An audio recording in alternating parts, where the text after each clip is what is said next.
Hey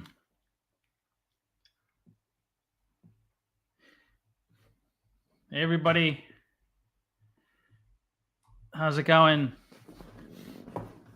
I wanted to talk about the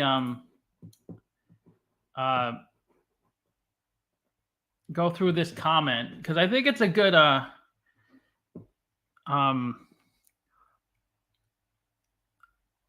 think it's good to understand, because I think when people I'm not sure if you read this comment. Let me just, somebody wrote a comment, and hopefully he joins the live stream, because I did want to explain it. He said in the valuation you forgot to add the excess cash per share. So he's saying after I do my DCF, add the cash that's on the balance sheet.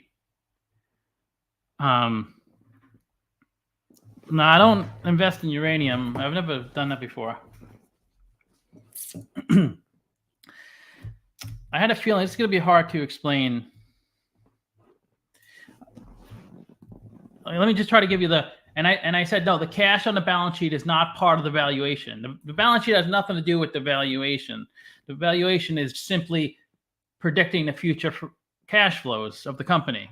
And he said, in the DCF, you get the present value of the company, then you add cash minus debt, which is the definition of net cash. If you don't know that, you shouldn't be doing finance videos. Of course, he can't just say what he feels. He has to. Yep, they always have to put you down. So, and I said you're referring to enterprise value, which is different than DCF. Do you guys know enterprise value? It's when a company acquires another company, they take the market cap of that company plus net debt, plus debt minus cash to find the value of the company. It's a little more complete of a value of it's more complete than just taking market cap.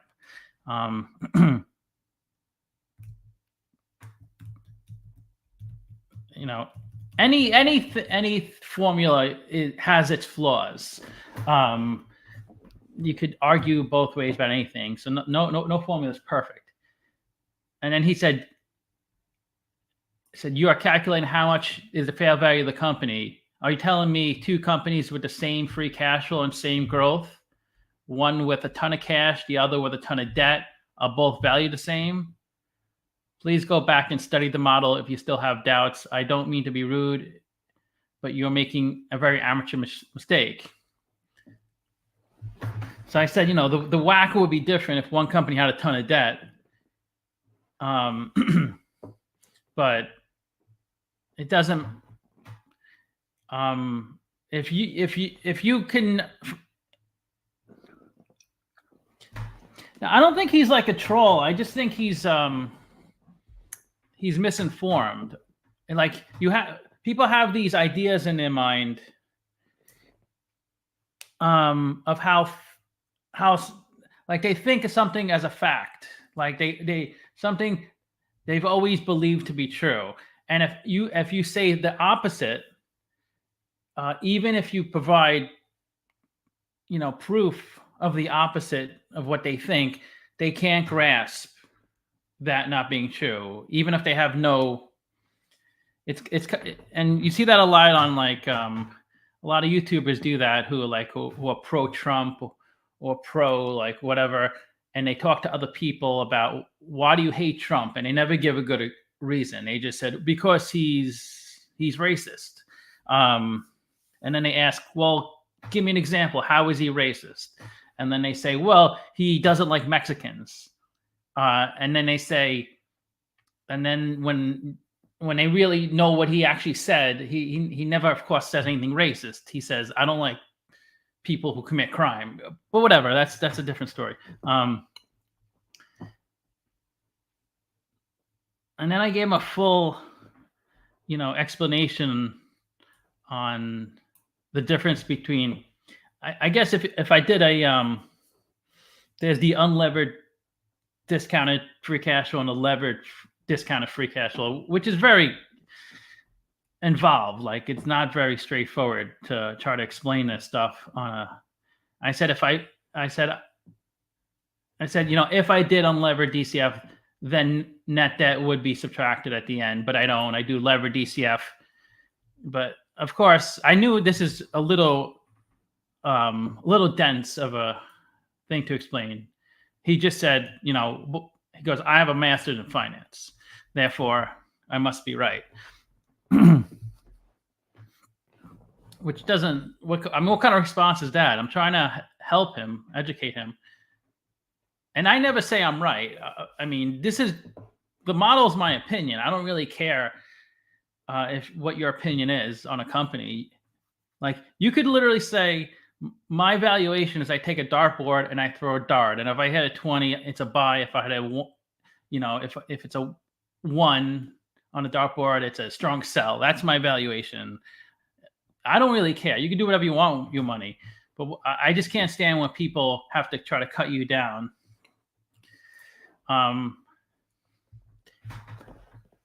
But anyways, the point I was is that people think of debt as really, really bad, and cash as really, really good. So companies that have a lot of cash must be doing really well, and companies that have a lot of debt must be doing really poorly. That could be the case, but it's kind of meaningless how much debt, how much cash you have. I mean, it's important, of course. Everything's important, but the reason you invest in a company, a business, is so they use the capital, the cash they have, the assets they have, whether it's a building, whether it's equipment, they use that and generate a profit. So a great company like Microsoft, who generates probably like amazing returns for the past 30 years, like probably 20, 30, 40% annual returns, they're going to make you a lot of money. So like, I mean, just to give you, if there was a company like ABC stock, ABC ticker, and they raised $100 million through an IPO, that doesn't mean they're a great company. Just because you have $100 million of cash doesn't really prove anything. You didn't do anything, actually. You just have cash. It's a lot of cash, yeah, especially for an individual, but you didn't do anything. You didn't even sell anything. But if you have their competitor, DEF, and they only have $5 million of cash, and you could even make them both valued at 300 million market cap, say. They both have the same exact valuation. Like, that doesn't, you have to look. If DEF has been like selling products for the past few years and has been really profitable and has been using the cash to grow their business, and even if they have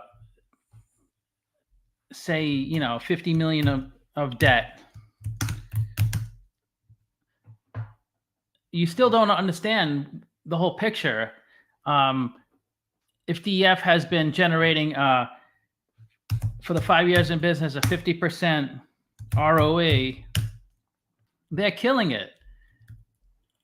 So like, it's just hard to just okay, yeah, thanks for coming in. I think the problem with it is people think of it as an individual, because if you have $1 million in the bank and your friend has 50,000 in the bank, like, you're doing much better than your friend. Like, you kind of like, on an individual basis, you're probably doing better than your friend. But when you invest in a company, it's how much cash you have in the bank doesn't really indicate that much. As long as you can pay your bills.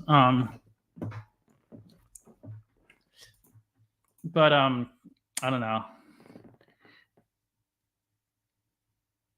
What course in college helped you the most? That's the ironic thing. He was using this as a flex, saying, I have a master's in finance. And I honestly feel I didn't learn anything. I mean, I got my undergrad and grad school, went to grad school in finance, all that stuff. I even taught some courses at colleges. I learned almost nothing from college. Sure, while I was learning it, like that week and that day, I like, wow, I'm learning a lot. This is crazy. I never knew this. But a month later, I totally forgot all of it. I mean, unless you're doing it, you can't remember anything unless you kind of do it day in and day out, like at your job. So I didn't really learn that much. Well, I took the CFA, the first level of CFA. That I learned a lot from that. So if you want to learn a lot, they're hard though. Take like a standardized test, like the CPA or CFA, or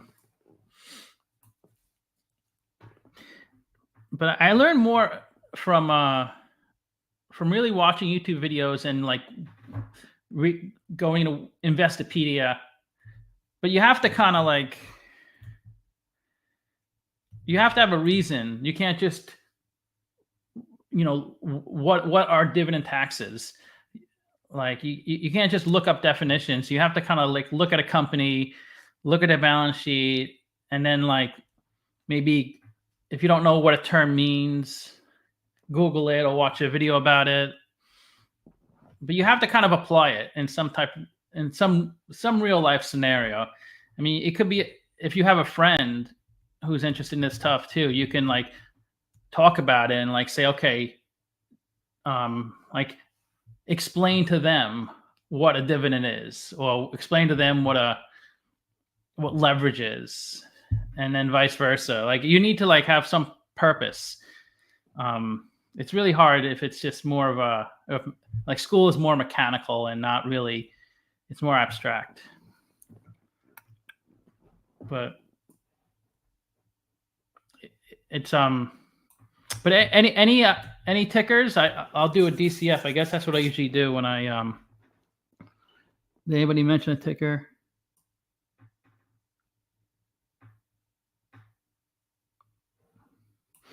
I just did a video on MPW.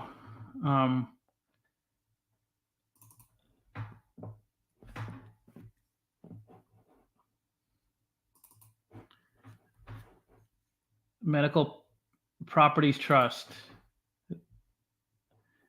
It looked really undervalued, and it's kind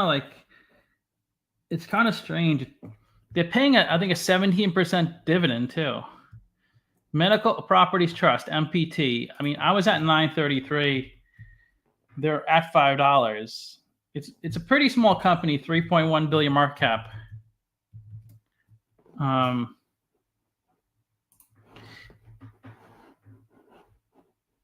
MPW. JD.com. I mean, it was over $20 just at the beginning of 2022, and it's at 5. It actually got down to 4, which is its all-time low was around 4. And they're profitable. I mean, they're a REIT. Hey Ed, what's up? Yeah, Meta's the best. They're a REIT. They generate lots of free cash flow. They pay a really big dividend. I mean, the yield is 17%. The only reason it's so high is because the stock price keeps coming down. The yield was 10%, even when the stock price was higher, but the stock price came down so much, the yield is so high. They even cut their dividend, and it's still 17%. Maybe the market thinks they're going to default. I don't know. I kind of get scared. It looks like such a good deal. I don't even... JD.com. I did a video on them. They're a pretty big company. And then I got to convert. I don't want to convert.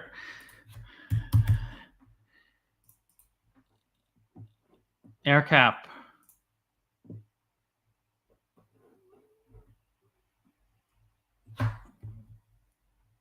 Let's look at AirCap.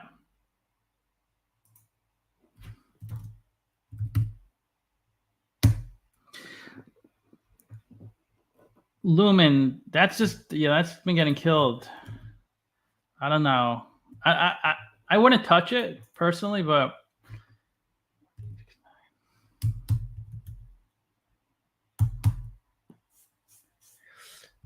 I thought it was a great deal. I thought it was it was paying a consistent dividend, but their business is really contracting. Like every year they get smaller and smaller because they're using such an outdated product. The cables they use, it's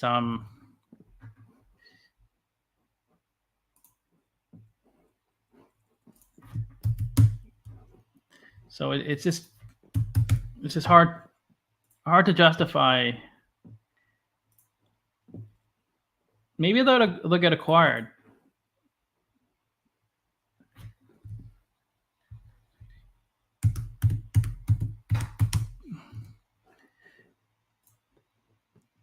Encore, AEP.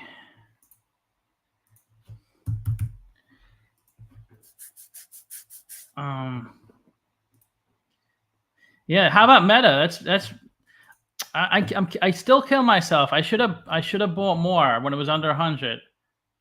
When it hit 200, I was gonna buy a lot more, and I'm like, I mean, 200 was about half the price of its all-time high, and I didn't buy at 200.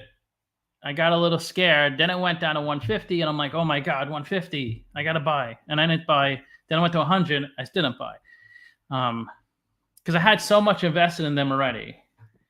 So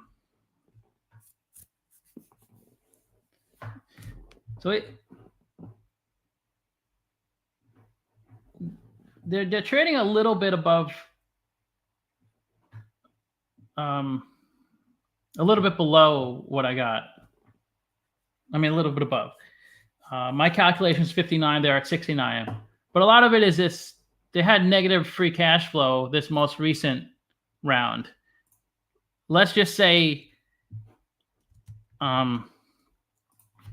let's just pretend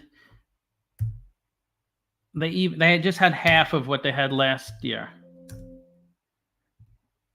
Even half of what they had last year.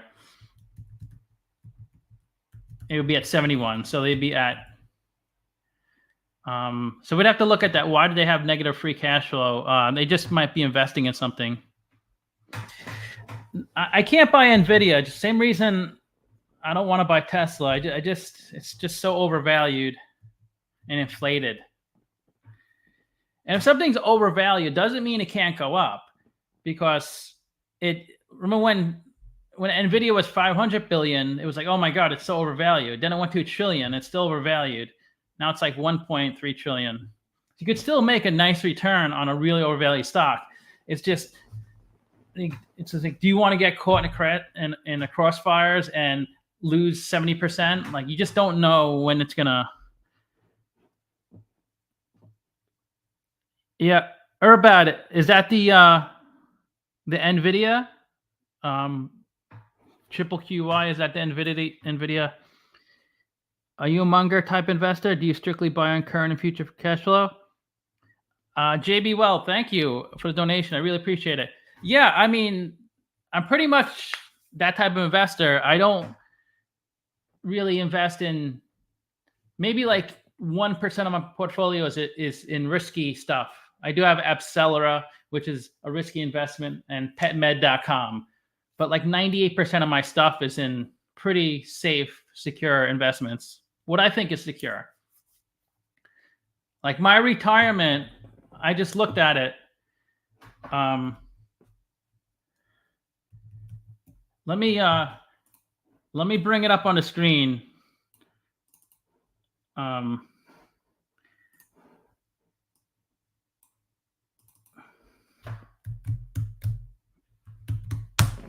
My retirement.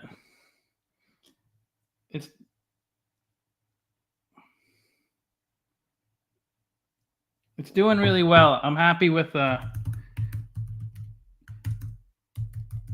that's definitely my safest investments on retirement. I do have some riskier stuff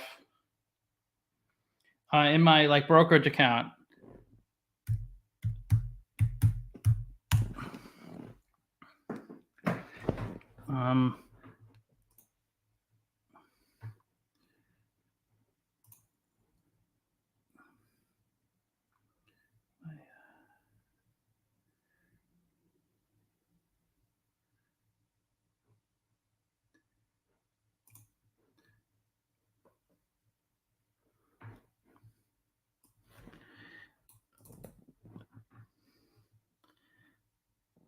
Well, this is my, I'm up 100%, so I'm happy.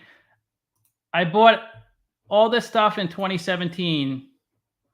Well, obviously, when I have extra money, when I get dividends, I put into spiders. That's why it's so much in spiders. But most of my spiders was 420 shares in 2017.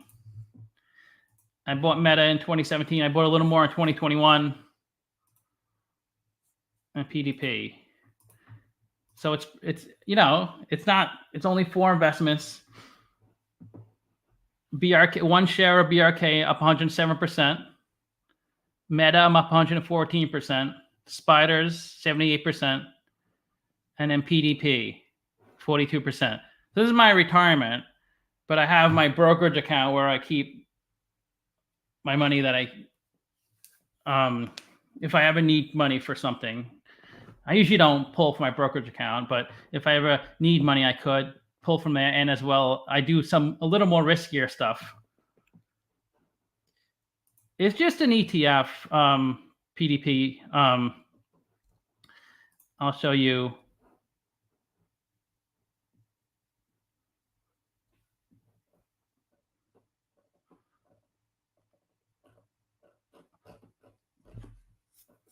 Okay. So it's a little different ETF. I even forget what okay, it's 20% small cap, 39% medium cap, 27% large cap. So it's not as like S&P is, large cap. It's so it's a little different portfolio of companies than spiders. So O'Reilly Automotive is 3%. Apple is the second biggest. Copart, you probably haven't heard of all these. MasterCard's pretty popular. So it's just a little different weighting, but it's just a basket of stocks. It's pretty safe. Let me.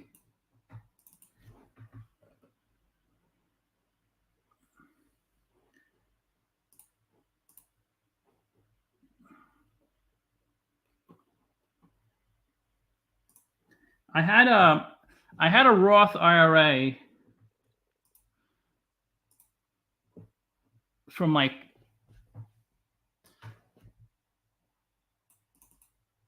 20 years ago or whatever. I put in I can't remember how much money I put in. When I was like 18, I opened up a Roth IRA. I think I put in like 5,000. And I just keep rolling into different things. So I got new. This is one of my a little more riskier. New Bank Holdings. I bought it a year and a half ago. I'm happy with this, up 96%. But in my regular brokerage, I'm not doing that well.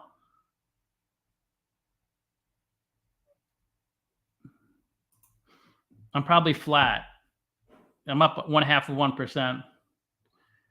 Because my regular brokerage, I bought Meta at $339, so it kind of sucks.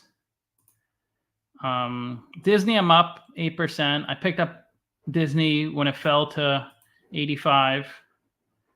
I'm up a little on spiders. These are my riskier stuff, which I don't recommend, but I like to take risks. I'm a gambler. Not as much as I used to be, but I keep buying into Accelera like an idiot. I put 50,000 into it. I'm down 17,000. I keep buying down. I bought at $16 a share, 600 shares in July 2021. It went down to $9.70. I bought another 1,000 shares. That was in January 2022. I mentioned this on my, and then a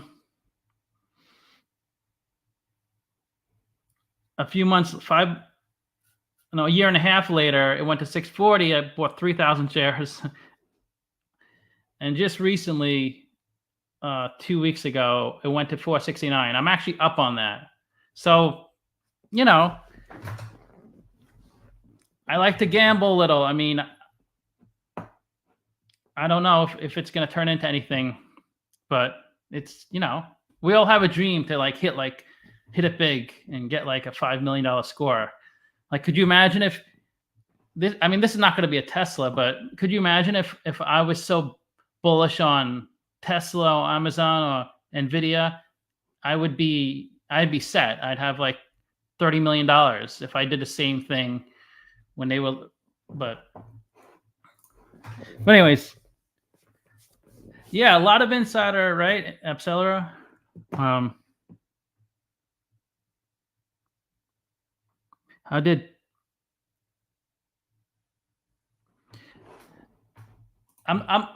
mentioned I'm looking into swing trading because this guy I work with, he's into stocks, so we talk a lot about it.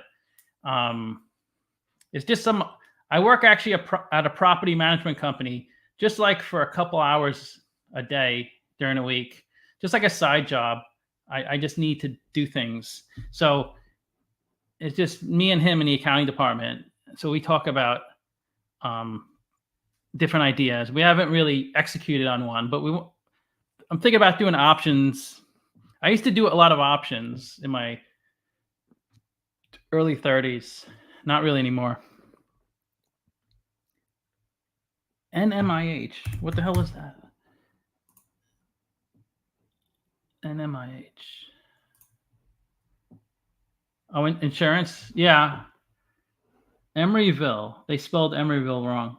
It's not a capital V. Yeah. I can't really do DCF on insurance companies. It's a little more involved.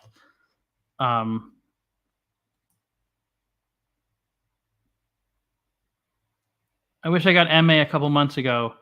MSTR. MicroStrategy. Is this a semiconductor company? Oh, software. Yeah, let's take a look at this.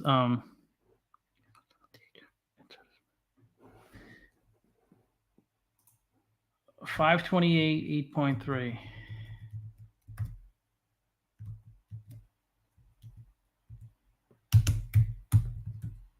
$8.3, pretty small company.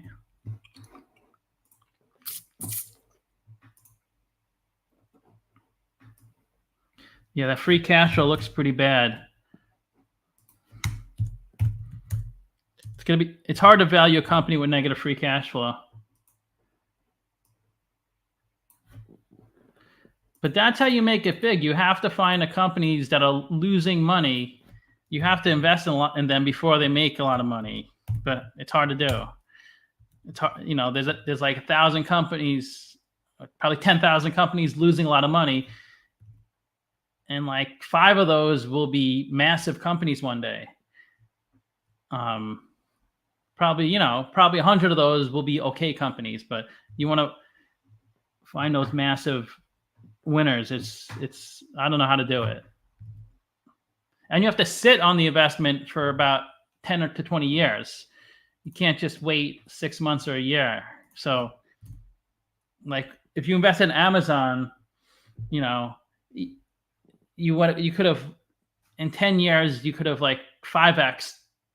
In 20 years, you could have, 50x your money, in 30 years, you could have like, so it's hard to, wait, what's this ticker?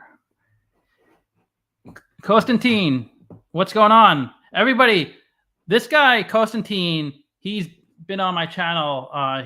He's done, he was like a guest on these live streams. He's really knowledgeable. You go to his channel. He started doing live streams.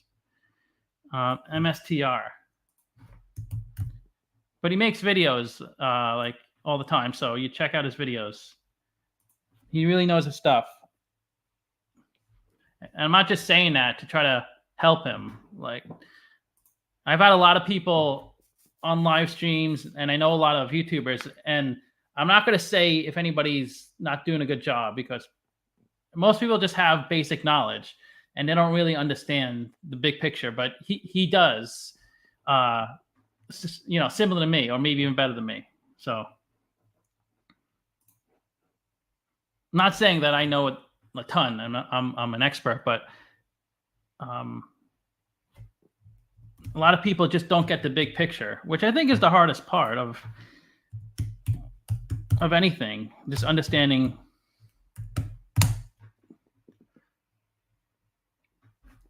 Yeah, this is going to be a hard one to do, because the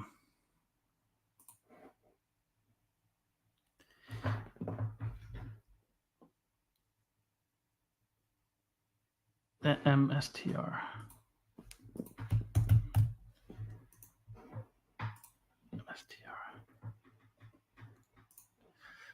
10%.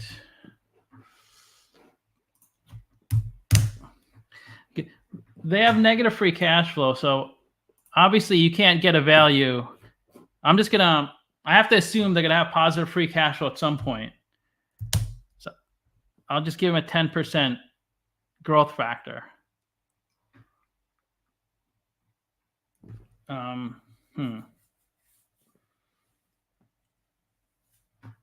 Yeah, I don't know. It is a hard one, because it's kind of like if we were looking at Tesla, in 10, 15 years ago, like, you can't predict they're going to be, where they are today. It's just, I don't know. This would just be a total guess, because I don't really have much information.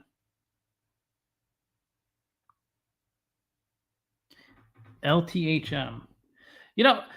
With Apcellera has terrible financials.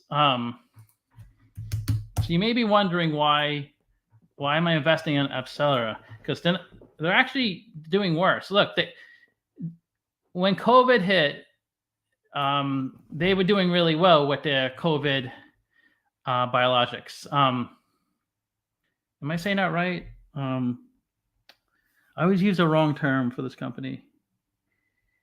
They develop antibodies for other companies to mass produce drugs. So they work with the larger companies like Merck, Johnson & Johnson, and they do all legwork to find the antibodies. The COVID-19, they had a successful COVID-19 drugs, the vaccine. So their job is just to find the antibody for the vaccine, and once they do that, they hand it over to, like, I can't remember the companies they have contracts with, but I'm just going to use Merck. But I know they have contracts with a lot of companies, and they hand it over to those big companies like a Johnson and Johnson who have all the money and resources to mass produce the drug, to market the drug. It's really expensive, because just because you develop a drug doesn't mean you're going to make a lot of money. Just like if you develop a really great phone, you're not going to beat Apple just because you have a great phone. It doesn't mean anything. You have to be able to market it. You have to be able to mass produce it. You have to manufacture it. That's hard. So AbCellera just kind of finds the stuff that works in the drug, and then they give it to these companies and they get a royalty. So I just like their business model, even though it looks pretty crappy, their financials. That's what I'm hoping for, is that, and I like the fact that they had success with the COVID-19 vaccine. They have lots of vaccines in the pipeline. So they just have to lock in those royalty agreements. Right now, they, obviously they're not really doing that much. But the great thing is, when they were bringing in money, they were cash flow positive because they really didn't have much expenses. Because, as great as Tesla is as a company, it's really a crappy business to make money. You don't have that great margins making cars. It's not like developing software or selling ad space. When Facebook, when Meta or Google sells ad space, it's all profit. It doesn't cost them almost nothing. Obviously there's some fees, and they have to maintain their platform, marketing, but I mean, for each added customer, it's almost free. But like a Tesla, every single car, it's expensive to make a car. You have to make it. You have to build factories. There's a lot of things. So they have great margins. So they were cash flow positive, even in 2020, when they only had 22 million of operating cash flow. They still had positive free cash flow. So they don't need a ton of money to be profitable. They just need to develop a drug or two. But what do I know? It's kind of a gamble. They're not it's not a Johnson and Johnson type of company where it's a much more secure investment. So what were the other one? GMAB. I can't remember what I was doing. GMAB. I was just a biotech. Okay, they're in Denmark. Biotech company. They're in kronas, Danish krona. That looks pretty good. Those look really good. GMAB.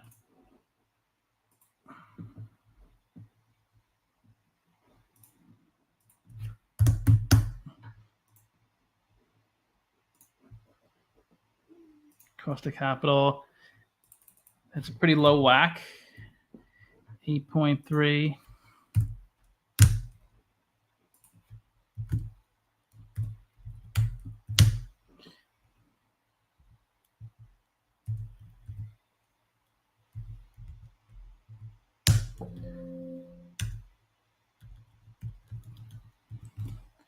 Let's see. 21 billion, 32.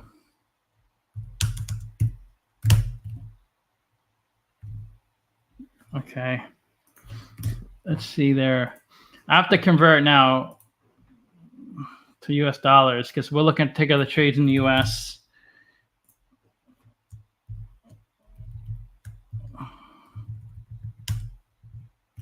Luckily, I set up the spreadsheet so it converts it pretty quickly.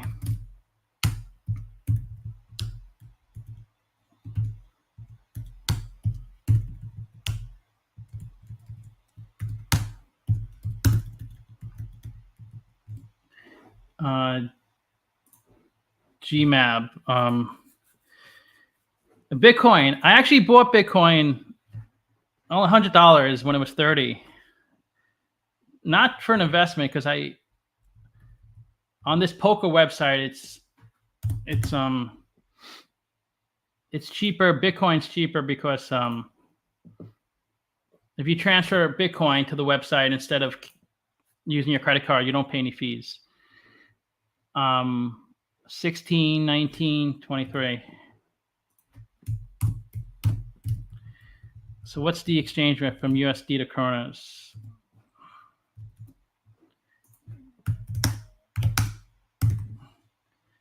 $6.85. No, but I need 0.15, which is similar to yen. Similar conversion. Let's see. See, look how profitable they are. Their free cash flow margin 61%, 23%. So I'm at $66. They're at 32. Let's all buy this. Let's pump up the stock price. This looks pretty good. And Denmark is a good country. It's not a. The problem is if it's like a Chinese company in China or Brazil, there's like a country risk premium where the stock doesn't really go up as much as it should because of the country they're in. Denmark isn't too risky of a country. It's pretty. The stock should do okay, assuming the company obviously makes money.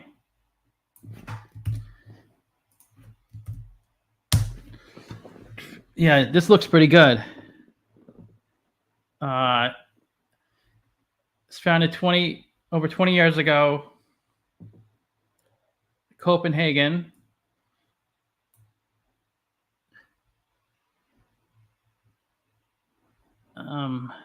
They have 8 approved antibodies.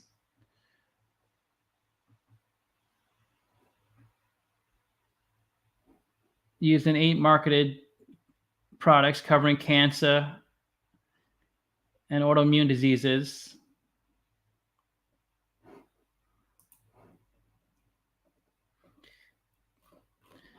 Like if you ever, I always look up like most days I see what stocks went up the most in a day and what stocks went down the most in a day. Like usually the stocks that go up the most, sometimes a biotech company goes up like 300-400% in a day. Because they're usually trading, they're like penny stocks. And if they ever get an approved drug, like if they get FDA approval for something, even before they make any revenue, they just get FDA approval for a drug they're working on, the stock goes up a ton. But how do you know? Like there's no way to time it. And 90, probably 8% of them never develop anything worthwhile, and they just end up going bankrupt. Oh, the Dorsilex, yeah, that's a big drug. They developed an antibody for that. Dorsilex block.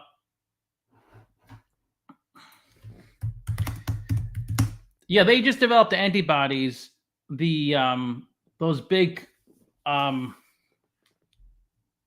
companies do all the manufacturing and marketing. Who makes Dorsilex? Am I ever spelling it? Dorsilex.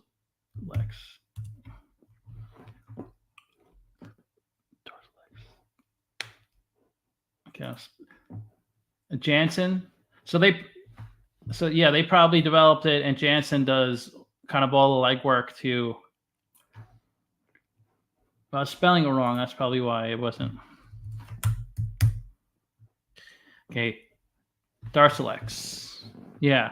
For the treatment of all stages of multi myeloma. Am I saying it right?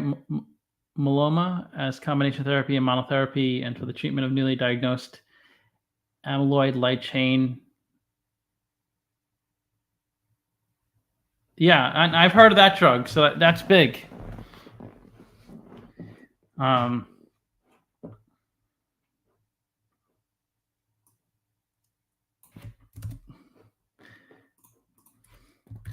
And I'm sure it's still under patent.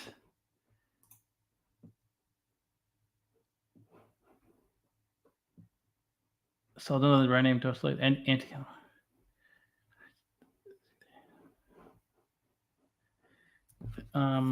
now being jointly developed by Genmab along with Johnson & Johnson subsidiary.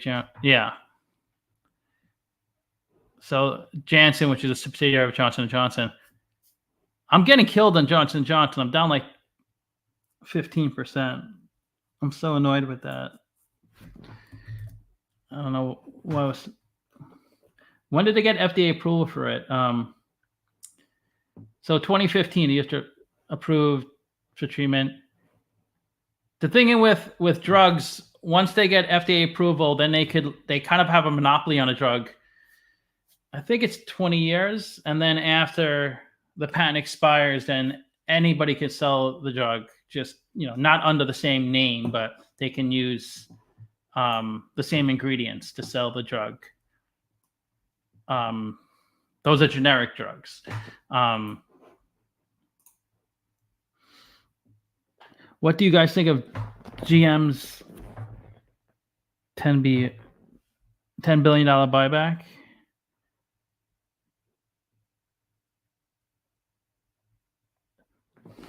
Yeah, these names are kind of just they're always so hard to pronounce.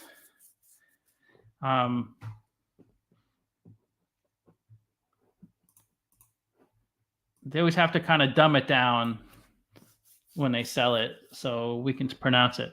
It's still not even that Darzalex. It's okay, I guess. I'm not sure if Johnson & Johnson, since they are only 1/3 of a company they once what. Yeah, I guess Johnson & Johnson 1/3. Has it gone down that much?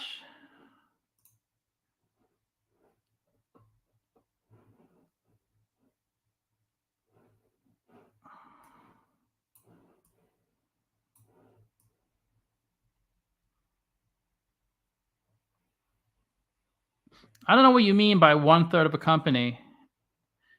I mean, they're down maybe 10% from the all-time high, maybe 15%. They're not like that much smaller than their peak. I just think when a company gets overbought, the stock price goes up too much. Just because they're still profitable just because they're still generating lots of profits, lots of cash flow, doesn't mean the stock has to go up. It's just it becomes overvalued, and it kind of comes down to reality. Like Tesla, finally, it's still really overvalued, Tesla, but it's finally coming back to more realistic levels. Because it hit like what 1.2 trillion was at the peak. It did fall in the low 100s. It has come up a lot since then, but it's trading about 40% below its all-time high.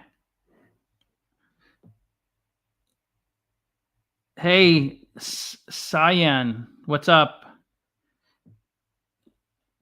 Oh, they split off 2/3 of the company into other companies. Oh, I see. Yeah, right. Yeah. Now that happens a lot with these massive companies. They break apart. I think I looked at them once. I don't think I did a video on this company.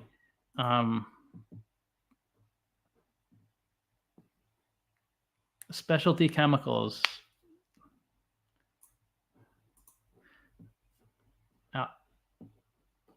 Albemarle.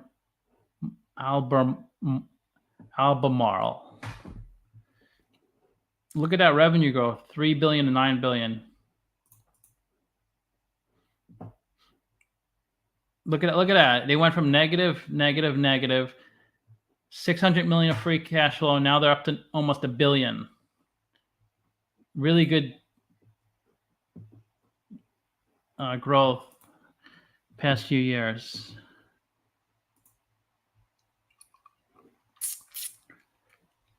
So this is like an example. This company has finally hit their stride. They're profitable, and that happened in 2022. They became they finally hit their peak. So if you bought it in 2020, they still had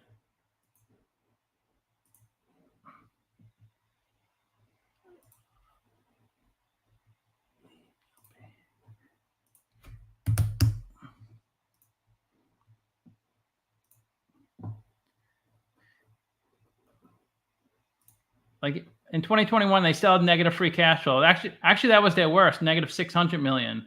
Before it was negative 50 million. So you'd have to wait to 2022 till you saw profits.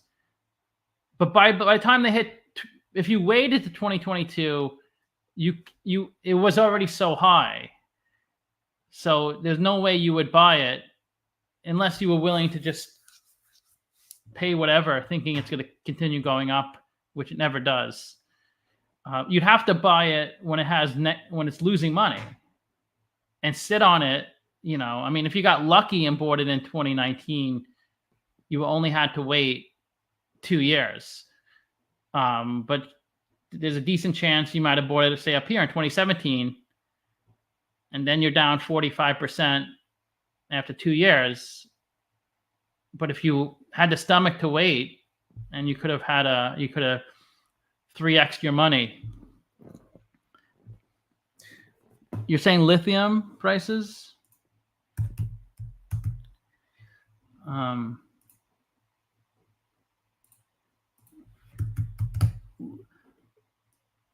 Lithium. What's a good Lithium America? Is that a good gauge of lithium prices? Standard Lithium. Okay, here we go. Let's see Standard Lithium if it tracks this company. Well, you can't. Let's look at it a smaller chart. It is pretty. It pretty much tracks lithium. I mean, you could see they go up and down. Of course, this is a stock, so it has other things going on. So it did move up a lot quicker, but then they kind of merged again, because a stock has a lot more volatility, of course, than commodity like lithium. So you see there's a big bull run. A lot of people are buying the stock, driving the price up. But of course, it's come back down to reality where lithium prices are. So it looks like it kind of tracks lithium, which is what most commodity stocks do, like a gold company or oil company. They should track the underlying commodity in the long run. In the short run, who knows? It could veer off like this. It could go way under. But that's an interesting company.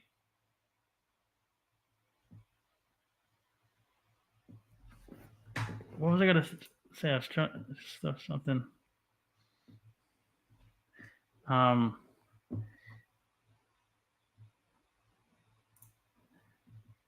Yeah, but you probably missed the boat in this company. The thing is, if you really like this company, I mean, they're back down to 2020 levels. But if you're looking to 3-4x your money or even more, you really had to grab it back here, because I don't think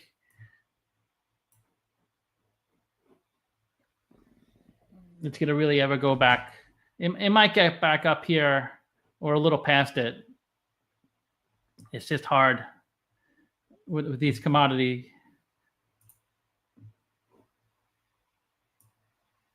But yeah, looks like a pretty well-run company.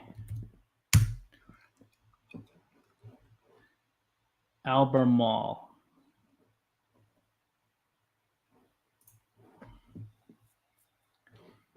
They've been around almost 30 years. Yeah, it's pretty good company.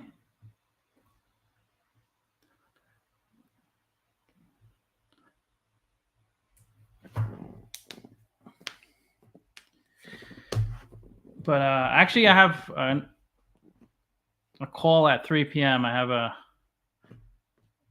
have to jump off. But yeah, but this was fun. Thanks for joining. And yeah, I'll try to do this more often. It's good to talk about this stuff, get ideas. So check out the video on Medical Properties Trust.